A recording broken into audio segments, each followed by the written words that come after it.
Hey everybody, welcome back. Got another Envoy video for you. Did a Kestrel one, doing a Heroes for Hire one. This is a Skill Military rework one. So we're going to go over the reworks, what we got. I'll give my opinion on it. Let you know if I think it's going to move the dial at all. And we'll also watch a battle to see if these guys can do anything decent in war, at least against one team. So as always, we got the 10K giveaway once we hit the 10,000 subscriber mark. So go ahead and click that Discord link in the description below, as well as the subscribe button, both for free. And maybe get yourself a prize. And yeah, let's go talk about Skillitary and see if anybody who invested with them is gonna be happy. Puppies, I'm looking at you, buddy. I'm hoping this is good for you.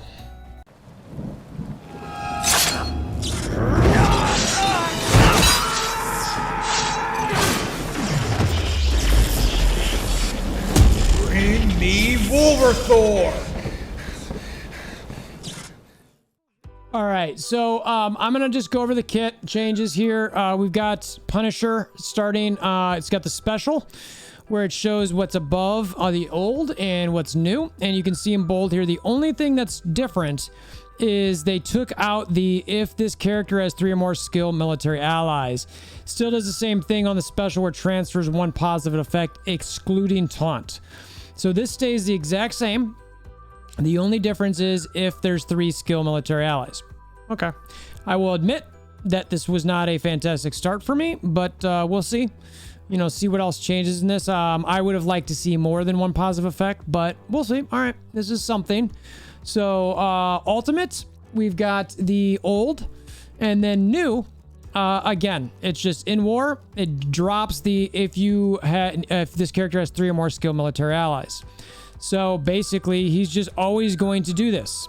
In war, he's going to attack primary target, and it doesn't matter if he's got skill military or not. In this one, the same thing with the transfer, but the transfer positive effect only goes to self and all skill military allies.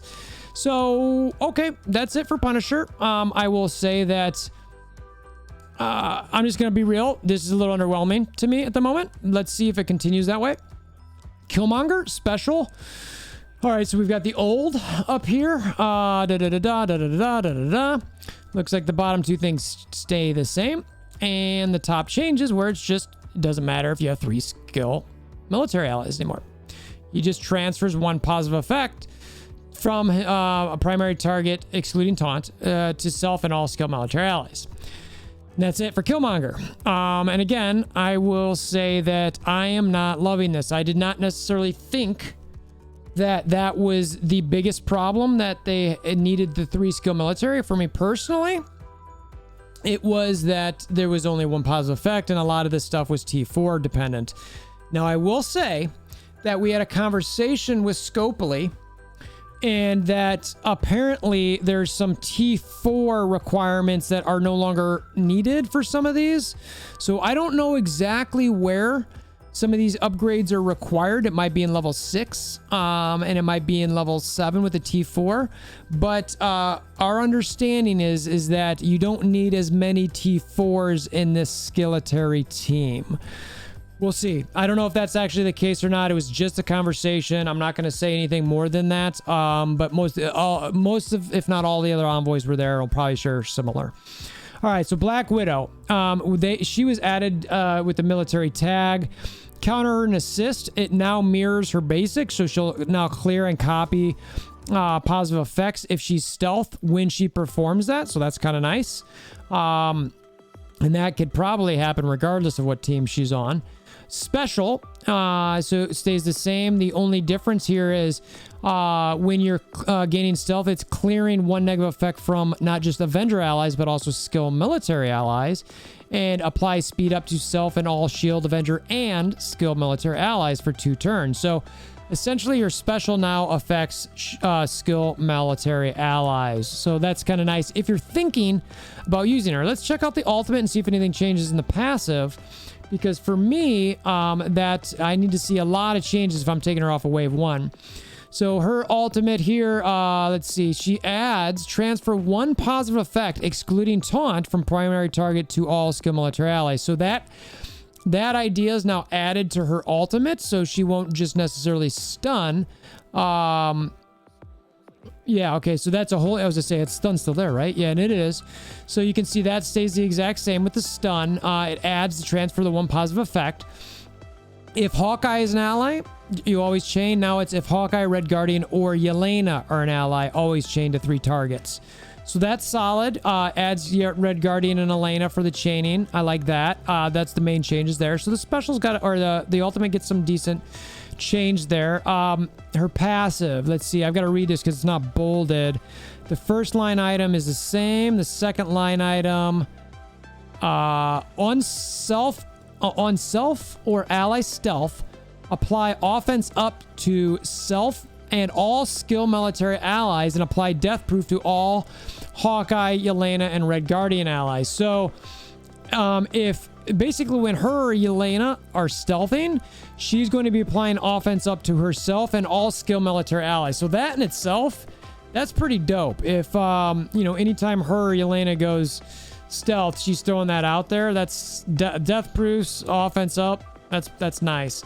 And then you gain an assist now on Hawkeye, which was there before, but also adds Red Guardian and Yelena's turn. So she's gonna assist now anytime Red Guardian or Yelena goes. So she's a pretty reasonable person to put on the Skillitary team or S&M team. I have to admit that I do like the flexibility here from Scopely. I don't know if I will be taking her off of my Wave 1 Avengers, mainly because I've invested so much in them at this point, and they're still a solid war defense. So unless I can find somebody really good to put on there that makes sense, I'm not sure. I mean, I know Coulson, ends up getting on that team a little bit. Maybe that's what people will do if you got a good Coulson and you drop her with skill military. So that could be an option. Yelena. All right, her special. This was the thing that was the weakest about Yelena. All right, the thing that I wanted is it needed to basically land that disrupt. Disrupt needs to land.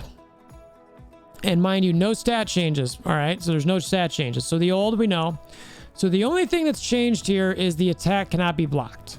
Now, that is good because of the deflex. So there will be deflex there, and now that won't matter. But you will still have a focus resistance check. I don't personally like that. I really personally needed to see some sort of focus increase on this ability. I would have really liked to see 1,000%, 5,000% focus increase on this to guarantee that disrupted. If I need to build up skill military to be equivalent to land a disrupt on a, Marauders type team, if that's still what we're looking at, I'm not interested. I'll just be real. If I have to invest a bunch of T4s in them, not interested. I'm just not. So the next here is her ultimate. See the change. So it's got all the old stuff here. The new. If this character has speed up, all skill military allies gain 100% accuracy. So and that's new. And the reason that's there is somebody like Taskmaster who might blind someone. If you get 100% accuracy, that means that blind's not going to do anything to you. So that 100% accuracy should make it so blind does not matter. Black Widow goes early. She gets speed up. Okay, now you're talking about skill military always being able to land. On war offense, at the end of any turn, if a non-protector skill military ally is taunting, clear taunt and apply stealth for 2 turns. Apply stealth plus 2 regeneration on them. Who applies taunt? Taskmaster. All right, so if it's on someone besides Red Guardian, essentially, she's going to clear that taunt and apply stealth and give them some regen.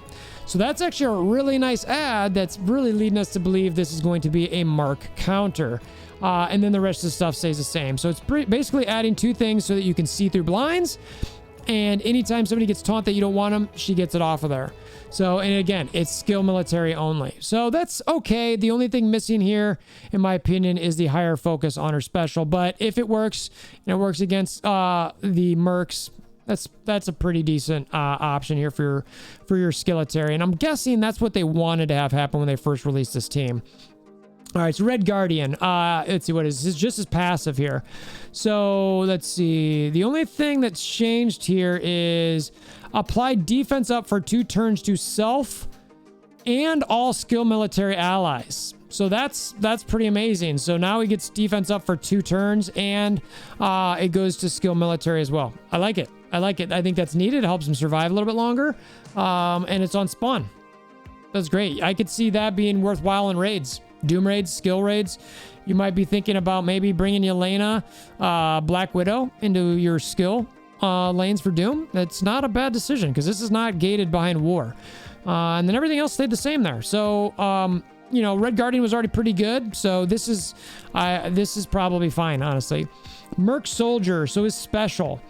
Let's see. Transfer 1 positive effect, excluding taunt from primary target to self and all skill military. So that adds that to the ability.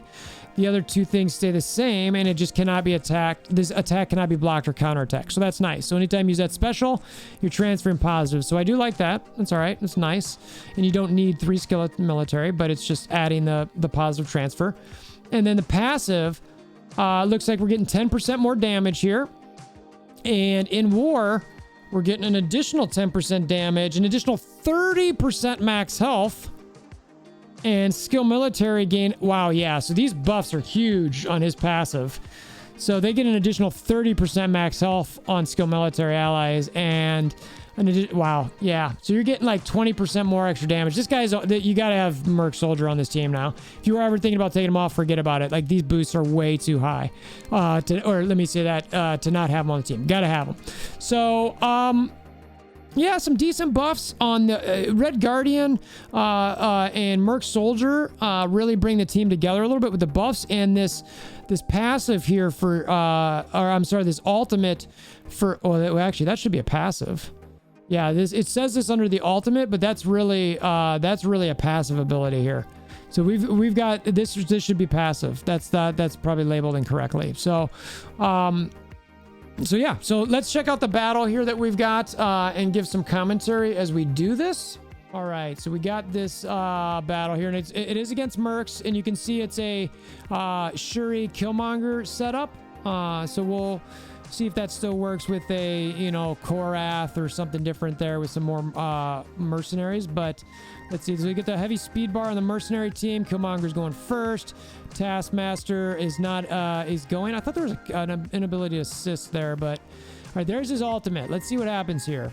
So we get blinds on Soldier, on Red Guardian. We get some stealths there. Everybody already had their buffs. They're getting a whole bunch of buffs on the Merc side because they got all that speed. Now remember, he's blinded, and it lands. Okay, so that's good. Well, and that killed Shuri. I mean, look at Shuri's got that disrupted already. So Yelena did the disrupt on Shuri, which is interesting. Maybe I might have done that on Merc Soldier or Merc Riot Guard, but regardless, I like it because now this Merc Soldier does that and takes out Shuri. And we've got, who's that, Punisher doing his ultimate. Some solid damage there. It looks like Merc Lieutenant's about to go down. Wow, holy cow. All right, that's a half health. That's a half health Merc Riot Guard. I don't know the stats on these guys here, but I mean, these guys are like gone already. 80, yeah, okay. Yeah, thanks for playing, Mercs. Yeah, thanks for playing. That was again, I don't know the stat differences here, but this has some potential for the Mercs. It doesn't look like they're giant on either side. This Merc Lieutenant doesn't look huge, but I'm guessing the way this was set up was at least equal. So yeah, maybe these guys will do something decent. After all, you know, I know Mercs can still be a little bit of a problem, and this was a butt kicking. So I'm guessing they're going to be able to punch up pretty decently. We'll see if a lot of the T4s are still required, you know, and you know, the Mercs, like I said, they can be problematic. So if you don't have to invest a ton, you can get this Skillitary team at G12 and punch up a little bit to that those Merc teams without huge red stars. I'm a supporter. So that's what we got for this video. Hope you guys enjoyed it. Like I mentioned, the 10K giveaway once we get to 10,000 subscribers. Discord link in the description below. Click the subscribe button, hammer down that like button, and click the notification bell whenever you want to get those videos, because sometimes YouTube's algorithm is really weird. Like, comment, all that stuff below to help that algorithm out a little bit as well. Just appreciate you guys stopping by. You know, share with your alliance mates, etc. Check out the other Envoys video, and until next time, I hope you have a wonderful day.